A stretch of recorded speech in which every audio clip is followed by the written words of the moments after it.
নমস্কার, শুভ সন্ধ্যা। আমি আপনাদের প্রবীর বিশ্বাস, দেখছেন এনকে ডিজিটালের এক্স ফ্যাক্টর। রাত পোহালেই ভারতীয় জনতা পার্টি ব্রিগেডের শপথ নেবে। মুখ্যমন্ত্রী হতে চলেছেন শুভেন্দু অধিকারী, উপমুখ্যমন্ত্রী দিলীপ ঘোষ, অগ্নিমিত্রা পল। আমরা আমাদের চ্যানেলের পক্ষ থেকে শুভেন্দু অধিকারীকে অভিনন্দন জানাই অগ্নিমিত্রা পলকে, এবং অভিনন্দন জানাই দিলীপ ঘোষকে। আমরা যেরকম অনুষ্ঠান করি, সেই অনুষ্ঠানের ফলে একটা প্রেক্ষিতে একখানা ধারণা হয়ে গেছে আমরা মনে হয় প্রো তৃণমূল চ্যানেল। আমরা আপনাদেরকে বলি, pro Trinamool, pro BJP, pro Congress, pro CPIM হওয়ার কোনো বাসনা নেই। আমরা তৃণমূল জমানাতেও তৃণমূলের সমালোচনা করেছি, এখন বিজেপির জমানাতেও বিজেপির সমালোচনা করব। মূলত আমরা প্রতিষ্ঠান বিরোধী। আমরা যিনি প্রতিষ্ঠানে থাকবেন তার দোষ ত্রুটি দেখতে পেলে সেটা আপনাদের সামনে তুলে ধরব, এবং সেটাই আমাদের একমাত্র কাজ। বাঙালির স্বার্থ যদি লঙ্ঘিত হয় সেখানে আমরা সরব হবই। অনেকেই বলছেন যে প্রবীরদা সবুজ জামা পরা ছেড়ে দিয়েছেন। না, সবুজ জামা পরা ছাড়িনি। আসলে সবুজ জামা যেটা আমার পরে আপনি এই কদিন দেখেছেন, গত 3 দিন আগেও দেখেছেন, সেই জামাটা লন্ড্রিতে গিয়েছে, ওটা এলে আবার পরবো। যাকে আমরা কিন্তু জার্সি বদল বা জার্সি চেঞ্জের পক্ষে নই। আমরা যেরকম জায়গায় ছিলাম বাঙালির পক্ষে, বাংলার পক্ষে, সেটাই থাকবো। এবং যখনই আমরা দেখতে পাবো যে রাজ্য সরকার বা বিরোধী দল তারা কোনো বাঙালি বিরোধী অবস্থান নিয়েছেন, আমরা কিন্তু তার সমালোচনা করবই। সমালোচনা করতেই হবে। সমালোচনায় কিন্তু উত্তরণের পথ। অনেকেই সমালোচনা হজম করতে পারেন না। তৃণমূল সরকার করেছে বলে বিজেপি সরকার সমালোচনা হজম করবে এমন কোনো কথা নেই। হয়তো এর জন্য আমাদের উপরে নানা রকম আঘাত আসবে, আমরা সইতে রাজি আছি, কিন্তু সমালোচনার দিক থেকে সরব না। বাঙালির স্বার্থ রক্ষিত না হলে আমরা কিন্তু সমালোচনা করবই। ছাড়ুন এসব কথা। এবার চলে আসি আজকের অনুষ্ঠানে। আজকের অনুষ্ঠানে আমরা আলোচনা করছি বঙ্গ বিজেপির ভবিষ্যৎটা কেমন হবে, একটু দেখার চেষ্টা করছি। যদিও এই ভবিষ্যৎ নিয়ে আমরা খুব একটা অনুষ্ঠান করি না, কিন্তু একটা আভাস তো পাওয়া গেল। ভোটে জেতার সঙ্গে সঙ্গে বিজেপি যেভাবে আক্রমণাত্মক হয়ে উঠলো বিভিন্ন জায়গায়, তা থেকে একটা আভাস পাওয়া যাচ্ছে যে বিজেপি সরকারটা আগামী 5 বছর কিভাবে চলবে। দেখুন, সব গিলে খেতে হবে, সব চাই, এরকম একটা আক্রমণাত্মক মানসিকতা নিয়ে সমস্ত রাষ্ট্রশক্তি প্রয়োগ করে একের পর এক রাজ্য দখল করা আগামী দিনের বিজেপির পক্ষে কিন্তু ভয়ানক হতে চলেছে। ভারতবাসীও কিন্তু একনায়কতন্ত্র দেখতে চলেছে অচিরেই। এক দেশ, এক ধর্ম, এক ভাষা, এক খাদ্যাভ্যাস, এক শিক্ষা ব্যবস্থা। ভারতে সেই বিবিধের মাঝে দেখো মিলন মহান ছবিটা কিন্তু তার উপরে কালো রঙের পোচ পড়া শুরু হয়ে গিয়েছে, এবং বলা ভালো পশ্চিমবঙ্গ দখল করার সঙ্গে সঙ্গে সেই পোচটা কিন্তু আরো গাঢ়তর হলো। বিশাল রাষ্ট্রশক্তি যেমন কখনো ইডি, সিবিআই, কখনো 2.5 লাখের প্যারামিলিটারি ফোর্স, আবার কখনো ভোট দেবার অধিকার থেকেই বঞ্চিত করে দেওয়া, অর্থাৎ যত রকম শক্তি প্রয়োগ করা যায় তা প্রয়োগ করে পশ্চিমবঙ্গকে ছিনিয়ে নিয়েছে তারা, এবং সারা পৃথিবীর কাছে এটা দেখিয়ে দিয়েছেন যে তারা কতটা শক্তিশালী। যখন বিধায়ক ভাঙিয়ে নির্বাচিত সরকার ফেলে দেওয়া যায় না, যখন ভোটদানের অধিকার কেড়েই ক্ষমতায় আসতে হয়, তখন কিন্তু বিজেপি হচ্ছে তার একমাত্র গুরু বলা যেতে পারে। এটা বিজেপি প্রমাণ করে দিয়েছে কিন্তু, যে যেন তেন প্রকারেণও তারা ক্ষমতা দখল করতে পারে। সাম দাম দণ্ড ভেদ সব কিছু প্রয়োগ করে যে কোনো উপায়ে ক্ষমতা চাই, ক্ষমতা চাই, ক্ষমতা চাই।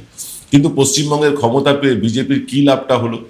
পশ্চিমবঙ্গের ক্ষমতা পেলে দেউচা পাচামি আদানিদের হাতে তুলে দেওয়া যাবে। যে বিশাল কয়লা খনি আবিষ্কৃত হয়েছে, সেই কয়লা খনি এবার আদানিদের হাতে যাবে। পশ্চিমবঙ্গের ক্ষমতা পেলে দেশের মেধার ভরকেন্দ্রকে নিয়ন্ত্রণ করা যাবে। শিক্ষিত যুবক যুবতীরা চাকরি পাক বা না পাক, ব্যাঙ্গালোর, মুম্বাই, গুরগাঁও, হায়দ্রাবাদ থেকে ফিরে আসুক বা না আসুক, তাদের ধর্মের আফিম খাইয়ে কিন্তু বুঁদ করে রাখতে পারলেই দেশের বাকি সমস্যা নিয়ে তারা মুখই খুলবে না। মিডিয়ার যুগে মেইন স্ট্রিম মিডিয়া তো পকেটে পড়া হয়েই গিয়েছে, এবার সোশ্যাল মিডিয়াতেও যাতে কেউ ট্যাপও না করে তার জন্য মহারাষ্ট্র, দিল্লি, বাংলার মতন রাজনৈতিক সচেতন রাজ্যগুলোর ক্ষমতাটা পাওয়া ভীষণ জরুরি ছিল বিজেপির কাছে। ধীরে ধীরে বাংলার চিরাচরিত সংস্কৃতিগুলো মুছে যাবে। আজ হয়তো নিউ মার্কেটে গরুর মাংসের দোকানে বুলডোজার চলেছে, কাল বুলডোজার চলবে আপনার আমার খাবার থালায়। রামনবমী কিংবা নবরাত্রি ইচ্ছা করেই বললাম, নবরাত্রি বললাম না, কারণ নবরাত্রি কথাটাই এবার চালু হয়ে যাবে। নবরাত্রিতে মাছ মাংসের দোকান বন্ধ রাখতে হবে। আজ হয়তো একটা শিক্ষা প্রতিষ্ঠানে বোরকা, হিজাব এসব নিষিদ্ধ হয়েছে, কাল হয়তো সর্বত্র হবে। আজ তৃণমূলের পার্টি অফিস দখল হচ্ছে, কাল বাদ যাবে না সিপিএমও, পরশু বাদ যাবে না তৃণমূল কংগ্রেসও। এটাই কিন্তু হবে। তৃণমূলের পার্টি অফিস যেমন দখল হয়েছে, তেমনভাবেই একে একে সমস্ত রাজনৈতিক পার্টি অফিসগুলো দখল হয়ে যাবে। বাক স্বাধীনতা বলে কিন্তু কিছুই আর থাকবে না। হয়তো আমাদের মতন ইউটিউব চ্যানেলের অফিস স্টুডিও ভাঙচুর করে গুড়িয়ে দেওয়া হবে। একজন প্রতিবাদীকে পিটিয়ে বাকিদের বার্তা দেওয়া হবে যে হয় তুমি আমাদের পক্ষে থাকো, তা না হলে তুমি কারুর পক্ষে থাকবে না, এমনকি নিরপেক্ষ থাকাও চলবে না। সারা পৃথিবীতে এভাবেই যুগে যুগে স্বৈরাচারের বীজ বপন হয়েছে। এই বাংলাতেও এনকাউন্টার সংস্কৃতি, বুলডোজার সংস্কৃতি, অ্যান্টি রোমিও স্কোয়াড, গৌরক্ষক বাহিনী তৈরি হয়ে যাবে। বঙ্গ বিজেপির নেতৃত্ব না চাইলেও মৃতদেহের সামনে জয় শ্রীরাম ধ্বনি উঠবে। সর্বস্তরের নিয়ন্ত্রণ কোনো রাজনৈতিক দলের কাছে ছিল না। দলের সমস্ত স্তরের নিয়ন্ত্রণ কোনো যত রেজিমেন্টের রাজনৈতিক দল হোক, তাদের কারুর কাছে ছিল না। এ রাজ্যেও ছিল না, সারা দেশেও নেই, এবং ভবিষ্যতেও কখনো থাকবে না। দেখবেন পাড়ায় পাড়ায় কিছু মরাল পুলিশ গজিয়ে উঠল বলে শ্রমিক ভট্টাচার্যরা না চাইলেও, সজল ঘোষেরা না চাইলেও তারাই গাইড করে দেবেন যে আপনি কি খাবেন, কি পড়বেন, কি বলবেন, আর কতটুকু বলবেন।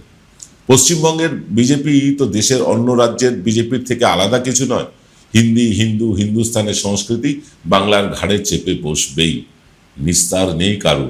যে ভদ্রলোক সমাজ স্কচ খেতে খেতে ক্লাবে বা নীল সোফা সেটে বসে গুজরাট কত ভালো, গুজরাট কত ভালো বলে প্রশংসা করতেন, যে প্রবাসী যুবক বাংলায় চাকরি নেই বলে অন্য রাজ্য থেকে নানা উপদেশ দিতেন, যে মুসলমানেরা মমতা ব্যানার্জি তাদের জন্য কিছুই দেননি, কিছুই করেননি বলে হাউতাস করতেন সোশ্যাল মিডিয়ায়, এবার তাঁরাই হিসেব বুঝে নিতে চাইবেন নবনির্বাচিত দলটির কাছে।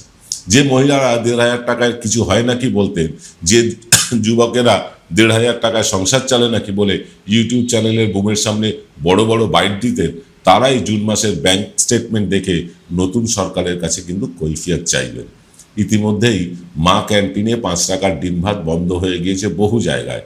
পথবাসী শিশু, পথবাসী মহিলারা, তাদের পেটে টান পড়েছে। খুব শিগগিরই হয়তো স্কুলের পাঠ্য বই থেকে রবীন্দ্রনাথ, নজরুল মুছে গিয়ে গোয়েওয়ালকার, সাভারকার, শ্যামাপ্রসাদেরা জায়গা নিয়ে নেবেন। কবুল সুমন ভজন গাইতে শুরু করবেন। সুবোধ কবির কলম থেকে স্তাবকতা প্রকাশ পাবে। আগামী 1 বছরের মধ্যেই বদলে যাবে সব কিছু। শ্রমিক ভট্টাচার্যদের মতন বহুত্ববাদীরা পদ খোয়াবেন। বাঙালি বিজেপির দল হয়ে উঠবে, নাকি বাঙালি বিজেপি বিজেপি বাঙালির দল হবে? অর্থাৎ বিজেপি বাঙালির দল হবে না বাঙালি বিজেপির দল হবে, এটা কিন্তু এক্ষুনি আমরা কল্পনাও করতে পারছি না। কিন্তু যেভাবে বুলডোজার আনা হচ্ছে অন্যান্য রাজ্য থেকে, এনকাউন্টার স্পেশালিস্টকে আনা হচ্ছে, তাতে ছাটের সমর্থকদের যে উগ্রতা যা দেখা যাচ্ছে, তাতে কিন্তু বাঙালি জাতি আতঙ্কিত। আবার উল্টোটাও হতে পারে। শ্রমিক ভট্টাচার্য, সজল ঘোষেরা যেভাবে নিজেদের সমর্থকদেরই ধমকাচ্ছেন, তাতে কিছুটা হলেও আশার আলো দেখতে পাচ্ছি। আরও বিস্তারিত আলোচনা করতে আসবো, কিন্তু তার আগে নিয়ে নিতে হবে ছোট্ট একটা বিরতি। ফিরব বিরতির পর, কোথাও যাবেন না। জয়গুরু রত্নভান্ডার জ্যোতিষ সীমা, এখানে গোল্ড মেডেলিস্ট জ্যোতিষী বসেন। হাই কোয়ালিটির আসল গ্রহরত্ন সবচেয়ে কম দামে এখানে পাওয়া যায়। স্থান বেলঘড়িয়া, রানী পার্ক, বটতলা, 2 নম্বর রেলগেটের নিকটে। 9681345722 এবং 9007778922। Welcome to the world of civil business. A Bengali business personality and the most successful business group, Roy Construction Group of companies, now coming Sarib, West Bengal. Mr. Anup Roy, the managing director of the Roy Construction Group company, ready to serve his native land, the mother Bengal.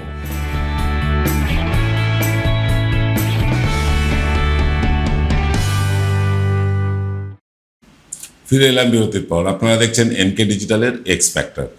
দেখুন, যারা গোর্খাল্যান্ড দাবি করেছিল, BJP তাদের সমর্থন পেয়েছে।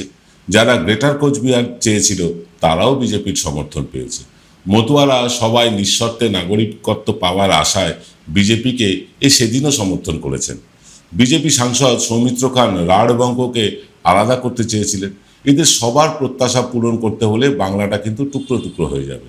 যে অতি উৎসাহী সমর্থকেরা সব গেরুয়া করে দিতে চাইছেন, তাদের নিরস্ত করতে হলে বিজেপির মিটিং মিছিলে ভিড় বাড়াবে কারা?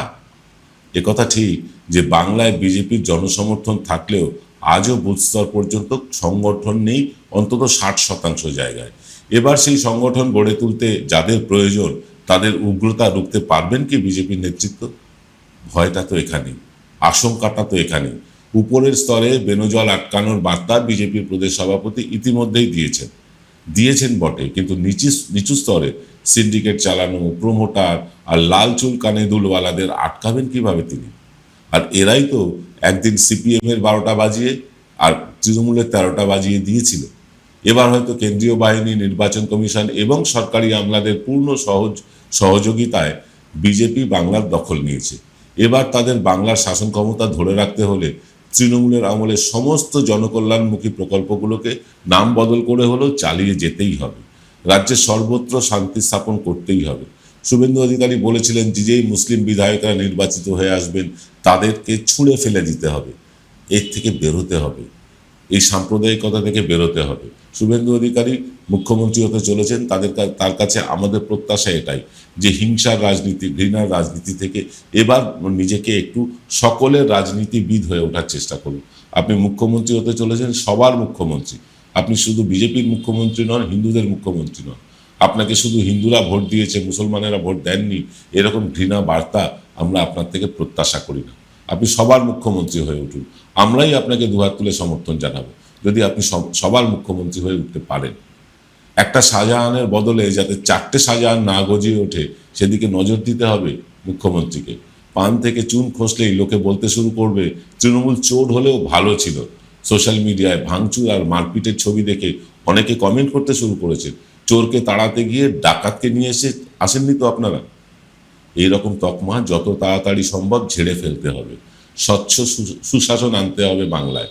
তার জন্য বিচ্ছিন্নতাকামী শক্তিকে বা অতি উৎসাহী সনাতনীদের আগে নিয়ন্ত্রণ করে তারপর তৃণমূল কংগ্রেস বা সিপিএম এর সাথে বোঝাপড়া করতে হবে। কিন্তু যা চলছে রাজ্য জুড়ে তাতে মনে হচ্ছে আগে তৃণমূলীগুলোকে গ্যারেজ করে তারপর রামরাজ্য স্থাপন হবে, এরকমটাই একটা পরিকল্পনা আছে বিজেপির। এটাই যদি চলতে থাকে বাঙালি কিন্তু মুখ ফিরিয়ে নিতে দুবারও ভাববে না। আবার নিঃশব্দেই বদলে দেবে সব কিছু। যেভাবে 2011 বদলে দিয়েছিল, যেভাবে 2026 বদলে দিল, মানে আগামী দিনেও কিন্তু এই বদলটা হয়ে যাবে যদি রাজ্যে সুশাসন এবং সমস্ত ধর্ম বর্ণ নির্বিশেষে সবার মুখ্যমন্ত্রী যদি শুভেন্দু হয়ে উঠতে না পারেন, বাঙালি কিন্তু বদলানোর জন্য 1 সেকেন্ডও ভাববে না। আজ এই পর্যন্ত। আগামীকাল সকালে আসছেন প্রসূন গুপ্ত তার প্রসূনের 5 নিয়ে। আর আমার আপনার সাথে দেখা হবে আগামীকাল রাত্রিবেলা আমাদের ওপেন ফোরাম অনুষ্ঠানে, রাত ঠিক 8:30টায়, 8টায় নয়, ঠিক 8:30টায়। আপনারা আপনাদের মত দিতে পারবেন সেই অনুষ্ঠানে। আজকের অনুষ্ঠান দীর্ঘায়িত করছি না। সকলে ভালো থাকবেন, সুস্থ থাকবেন। নমস্কার।